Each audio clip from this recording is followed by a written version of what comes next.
NCF 2005 को बनाने का मेन उद्देश्य था बिना बोझ के अधिगम। सो इस प्रकार से एनसीएफ 2005 को प्राइमरी एजुकेशन में लागू किया गया था। तो इस सीखने के प्रोसेस के माध्यम से बच्चों में जो रटने की प्रणाली है उसको समाप्त करना था, ताकि बच्चे अपना ऑलराउंड डेवलपमेंट कर सके करके। सो इस प्रकार से आज की इस वीडियो में हम जानेंगे कि एनसीएफ 2005 के according objectives of mathematics teaching, गणित शिक्षण का उद्देश्य। सो फ्रेंड्स, आज का यह टॉपिक बहुत ही इंपॉर्टेंट है। आप चाहे बीएड के स्टूडेंट हो चाहे डीएड के स्टूडेंट हो, और इसके साथ ही साथ यह टॉपिक आपके टीचिंग एग्जाम्स में भी काम में आने वाला है, बहुत ही हेल्पफुल रहने वाला है। तो चलिए फिर शुरू करते हैं।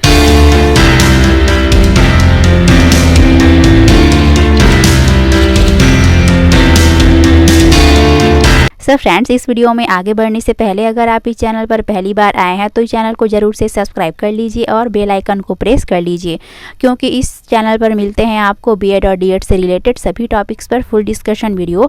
और इसके साथ ही साथ इस चैनल में जो भी वीडियोज़ प्रोवाइड किए जाते हैं वो आपके टीचिंग एग्जाम्स में डेफिनेटली बहुत ही हेल्पफुल रहने वाली है। सो फ्रेंड्स, इस टॉपिक को आप 2 सब्जेक्ट में स्टडी करेंगे, मतलब कि यह टॉपिक आपके पेडागॉजी ऑफ मैथमेटिक्स सब्जेक्ट में भी है, प्लस इसके अलावा भी यह टॉपिक आपके नॉलेज एंड करिकुलम वाले सब्जेक्ट में भी है। सो फ्रेंड्स, इस वीडियो में हम सिर्फ गणित शिक्षण के उद्देश्य ही नहीं बल्कि इसके साथ ही साथ 2005 में शिक्षा के प्रति क्या दृष्टिकोण है, शिक्षार्थी के प्रति क्या दृष्टिकोण है, मतलब कि बच्चे के प्रति, विद्यार्थी के प्रति जो दृष्टिकोण है उनका, इस पर हम डिस्कशन करेंगे। वही नेक्स्ट पॉइंट रहेगा भाषा के प्रति दृष्टिकोण, एनसीएफ 2005 अप्रोच टू लैंग्वेज। वही लास्ट में हम देखेंगे एनसीएफ 2005 गणित के प्रति दृष्टिकोण। सो इस प्रकार से हम इन सभी पॉइंट पर एक एक करके वाइडली डिस्कशन करेंगे, जो कि बहुत ही इम्पॉर्टेंट है और आपको बहुत कुछ न्यू चीज़ें जानने को मिलेंगी, बहुत ही इंटरेस्टिंग है। तो चलिए फिर फर्स्ट पॉइंट है हमारा एनसीएफ 2005 गणित शिक्षण का उद्देश्य। सो फ्रेंड्स, इस वीडियो में आगे बढ़ने से पहले हमें एनसीएफ 2005 के बारे में कुछ पॉइंट जान लेने चाहिए, जो कि बहुत ही इम्पॉर्टेंट है। तो एनसीएफ मतलब होता है नेशनल करिकुलम फ्रेमवर्क। इसे हिंदी में राष्ट्रीय पाठ्यचर्या रूपरेखा 2005 कहा जाता है, और इसका निर्माण एजुकेशन फील्ड से रिलेटेड प्रॉब्लम्स को दूर करने के लिए ही एनसीएफ 2005 को बनाया गया है। सो इस प्रकार से फर्स्ट पॉइंट है एनसीएफ 2005 गणित शिक्षण का उद्देश्य। सो फ्रेंड्स, यदि हम इस पॉइंट को सिंपल से वे में समझने की कोशिश करें तो कि एनसीएफ 2005 गणित शिक्षण के माध्यम से बच्चे में इन पॉइंट्स के थ्रू इन सभी चीज़ों को डेवलप करना चाहते हैं बच्चों के अंदर। तो इस चीज़ को ध्यान में रखते हुए आपको इन पॉइंट्स को समझने की कोशिश करनी है। तो एक एक करके हम इन सभी पॉइंट्स को डिस्कशन करते जाएंगे। सो फर्स्ट पॉइंट है, सो फ्रेंड्स, मैंने यहाँ पर हिंदी और इंग्लिश दोनों में डिस्क्राइब किया हुआ है, तो आप अपने अकॉर्डिंग देख सकते हैं। सो फर्स्ट पॉइंट है गणित की विभिन्न शाखाओं जैसे कि बीजगणित, संख्या, त्रिकोणमिति और ज्यामिति हो गया, जो भी डिस्क्रीट मैथमेटिक्स है, और जो भी प्रोबेबिलिटी है, प्रायिकता है जिसे संभाव्यता कहा जाता है, और इसमें आंकड़ों से रिलेटेड अवधारणाओं, मतलब कि जो भी स्टैटिस्टिक्स से रिलेटेड कॉन्सेप्ट है उसको समझना है और दिखाना है। मतलब कि मैथमेटिक्स से रिलेटेड इन सारे ब्रांचेस के प्रति बच्चे में अंडरस्टैंडिंग डेवलप करना है, उनका कॉन्सेप्ट क्लियर करना है इन चीज़ों के प्रति। सो हमारा फर्स्ट ऑब्जेक्ट कंप्लीट होता है। इसी तरह से सेकंड ऑब्जेक्ट है एनसीएफ 2005 के अकॉर्डिंग कि इसमें अपरिचित और परिचित दोनों स्थितियों में समस्याओं को हल करने के लिए उचित गणितीय कौशल और अवधारणाओं का उपयोग करें। मतलब कि बच्चों के सामने चाहे कैसा भी सिचुएशन हो, चाहे नोन हो चाहे अननोन हो, किसी भी तरह का प्रॉब्लम्स आता है तो उसको वे मैथमेटिकल स्किल्स के थ्रू और कॉन्सेप्ट को यूज़ करते हुए उन्हें सॉल्यूशन करने पर अधिक बल देता है। मतलब कि उनके लाइफ में कैसे भी सिचुएशन आए, कैसे भी प्रॉब्लम्स आए, उनको वे तर्कपूर्ण तरीके से सॉल्व कर सके करके है। तो बच्चों में मैथमेटिकल स्किल्स को, जो भी कॉन्सेप्ट है, उनको डेवलपमेंट करना है। सो इसी तरह से थर्ड पॉइंट है समस्या समाधान के सामान्य नियमों को सही ढंग से चुनें और लागू करें। मतलब कि बच्चे के सामने जिस भी तरह का प्रॉब्लम्स आ रहा है उसका सॉल्यूशन करने के लिए सिंपली रूल्स के थ्रू उसको सही तरीके से उसका चुनाव करे और उसको अपने प्रॉब्लम्स को हैंडल करने के लिए लागू करे करके। सो इस तरीके से बच्चे में समस्या समाधान के प्रति जो भी सिंपली रूल्स है उसको सही ढंग से चुने और लागू करे, ऐसा एनसीएफ 2005 का मेन लक्ष्य है। वो भी गणित शिक्षण के माध्यम से बच्चे में इन सारी चीज़ों को डेवलपमेंट करना है, उनमें अंडरस्टैंडिंग डेवलप करना है। सो आई होप कि आपको ये शुरुआत के 3rd पॉइंट अच्छे से समझ में आ गए होंगे। इसी तरीके से नेक्स्ट पॉइंट है छात्रों को तर्क और कल्पना में अमूर्तता की कल्पना करना और समस्याओं को हल करना। तो इसे भी अगर हम सिंपली वे में समझने की कोशिश करें तो बच्चे में जो भी लॉजिकली इमेजिनेशन है ना, जो भी एब्स्ट्रैक्ट थिंकिंग है उसको मैथमेटिक्स टीचिंग के थ्रू डेवलप करना है। इसी तरीके से नेक्स्ट पॉइंट है विभिन्न प्रकार के गणितीय प्रतिनिधित्व जैसे कि आरेख, सूत्र, चार्ट और टेबल, मॉडल और ग्राफ का उपयोग करें कि गणित शिक्षण के माध्यम से बच्चे को मैथमेटिक्स टीचिंग को स्टडी कराते टाइम, उन्हें लर्न कराते टाइम इन सभी चीज़ों को यूज़ करने पर एम्फेसाइज करता है एनसीएफ 2005 का। सो फ्रेंड्स, आई होप कि आपको ये सभी पॉइंट अच्छे से समझ में आ गए होंगे और आपका इस पॉइंट के प्रति कॉन्सेप्ट क्लियर हो गया होगा। सो नेक्स्ट पॉइंट है एनसीएफ 2005 में शिक्षक के प्रति दृष्टिकोण। सो फ्रेंड, जैसा कि हमने एजुकेशन फिलॉसफी वाले टॉपिक में डिस्कशन किया हुआ है कि दृष्टिकोण मतलब कि हमारा उस चीज़ को देखने के प्रति नज़रिया ही क्या है, हमारा अपना पर्सपेक्टिव है, दृष्टिकोण है, यही फिलॉसफी है। तो अगर इस चीज़ में हम एजुकेशन को इंक्लूड कर दें तो हमारा जो पर्सपेक्टिव होता है, हमारा जो धारणा होता है एजुकेशन के इंक्लूड हो जाने पर क्या उस चीज़ को हम तर्कपूर्ण तरीके से सोचते हैं, उसका हम एनालिसिस करते हैं। सो इस प्रकार से यदि हम अपने विचारों में एजुकेशन को इंक्लूड कर लें, मतलब कि हम उस चीज़ को एनालिसिस करते हैं, उसको लॉजिक वे से देखना शुरू करते हैं, तो वो चीज़ क्या है, एक न्यू कॉन्सेप्ट के रूप में सामने उभर कर आता है। सो इस प्रकार से मेरा यहाँ पर कहने का मतलब ये है कि एनसीएफ 2005 में शिक्षक को वे किस नज़रिए से देखते हैं, शिक्षक को वे किस रूप में देखते हैं, इसको अपने को ध्यान में रखते हुए इस पॉइंट को समझने की कोशिश करनी है। सो इस प्रकार से एनसीएफ 2005 क्या कहता है टीचर के प्रति, तो इसमें शिक्षक ज्ञान का स्रोत नहीं बल्कि एक ऐसा सुगम करता है जो सूचना को अर्थबोध में बदलने की प्रक्रिया में विविध उपायों द्वारा बच्चों हेतु सहायक हो। सो फ्रेंड्स, यदि हम इसको सिंपली वे में समझने की कोशिश करें तो एनसीएफ 2005 शिक्षक को वो सोर्स ऑफ नॉलेज नहीं मानता है बल्कि शिक्षक एक फैसिलिटेटर का कार्य करता है जो बच्चों के सीखने में, उनमें अंडरस्टैंडिंग डेवलप करने में सहायक होता है। मतलब कि जो बुक्स होता है और यहाँ पर जो बच्चा होता है, स्टूडेंट होता है, तो इसके बीच की कड़ी क्या है, टीचर होता है। यहाँ पर एक फैसिलिटेटर का कार्य टीचर करता है ना। आप इमेजिन करिए कि स्कूल है और वहाँ टीचर ना हो, सिर्फ बुक्स और बच्चे हों, तो क्या हमारा एजुकेशन प्रोसेस कंप्लीट हो पाएगा? बिल्कुल भी नहीं, है ना। सो इस प्रकार से शिक्षक को यहाँ पर एनसीएफ 2005 क्या कहता है, एक फैसिलिटेटर कहता है।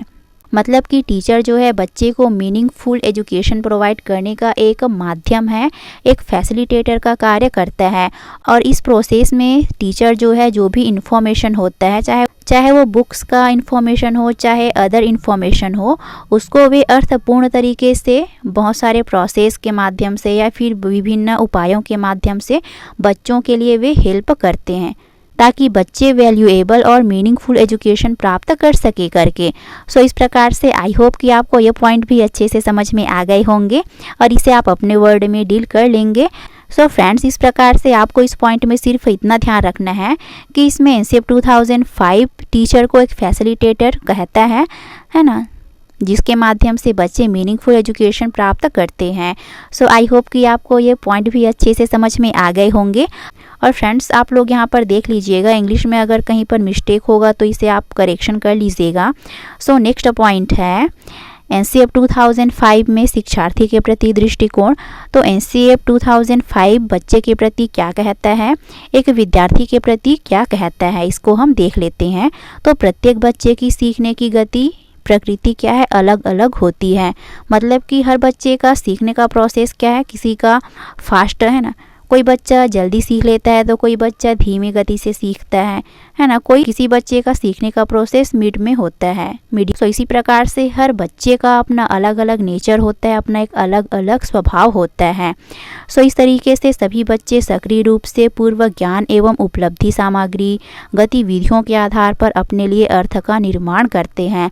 तो इसमें एनसीएफ 2005 ये भी कहता है कि बच्चे एक्टिवली जो भी उनका प्रीवियस नॉलेज होता है और उनके पास जो भी मटेरियल प्रोवाइड रहता है, जो भी अध्ययन सामग्री रहता है, उसके बेसिस पर फिर और जो भी एक्स्ट्रा एक्टिविटीज़ है गतिविधियों के बेसिस पर क्या है वे अपने लिए अर्थ निर्माण करता है। मतलब कि इन सभी चीज़ों के माध्यम से वे अपने लिए अर्थ निर्माण करते हैं, एक मीनिंगफुल नॉलेज को ग्रहण करता है।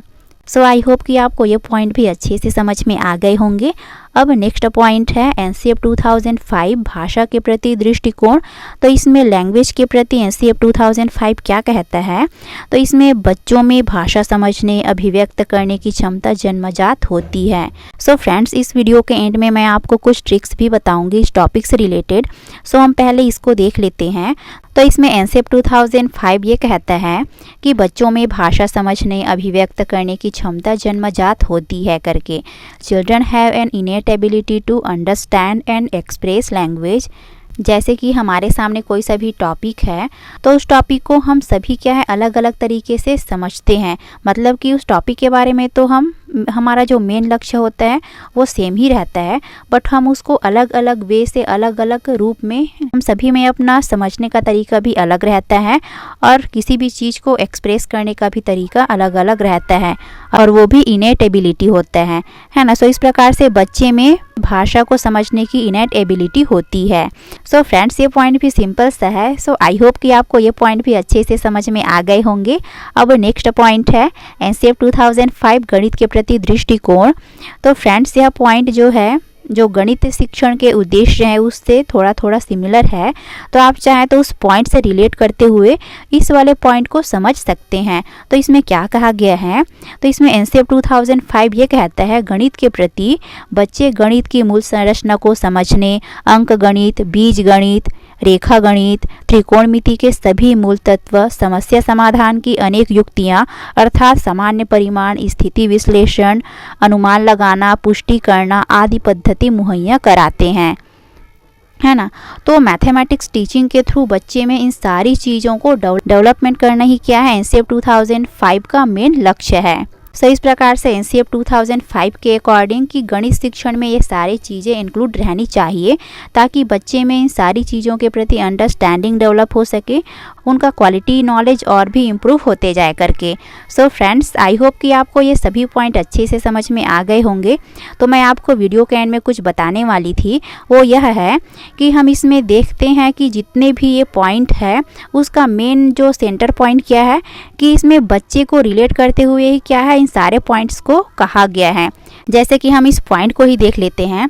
तो इसमें कहा तो गया है कि भाषा के प्रति दृष्टिकोण करके, बट इसमें मेन चीज़ किसके बारे में बोला गया है, बच्चे के बारे में बताया गया है ना। सो इसी तरीके से हम इस वाले पॉइंट में भी देखें तो इसमें बच्चे के बारे में ही बोला गया है और इसमें बच्चे को ध्यान में रखते हुए ही शिक्षा को किस प्रकार का होना चाहिए इसके बारे में बताया गया है।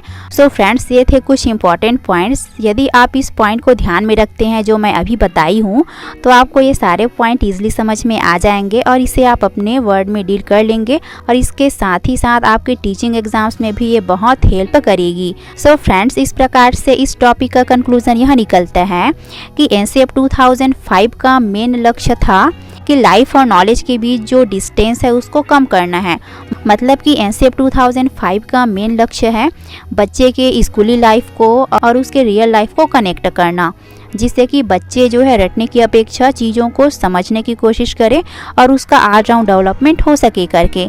इसीलिए एनसीएफ 2005 में सबसे मेन चीज़ किस पर फोकस किया गया है, बिना बोझ का अधिगम। इस बात को आपको ध्यान में रखना है। सो आई होप कि आपको ये सारे पॉइंट अच्छे से समझ में आ गए होंगे। इसका PDF आपको टेलीग्राम चैनल B.Ed मंत्रास में मिल जाएगा। सो इसे आप वहाँ जाकर ज्वाइन कर सकते हैं और आप चाहें तो इस चैनल को इंस्टाग्राम में भी फॉलो कर सकते हैं, जो कि B.Ed मंत्रास के नाम से ही है। सो फ्रेंड्स, आई होप कि यह टॉपिक आपके लिए काफ़ी हेल्पफुल रही होगी। अगर वीडियो अच्छा लगे तो फिर इसे ज़रूर से लाइक और शेयर कर दीजिएगा, और चैनल पर पहली बार आए हैं तो इसे सब्सक्राइब कर लीजिए, और जिन लोग ने सब्सक्राइब कर लिया है उन लोग बेल आइकन को ज़रूर से प्रेस कर लीजिए, ताकि इस चैनल पर आने वाले सभी वीडियोज़ के नोटिफिकेशन आप तक ईजिली पहुँच सके। Thanks for watching.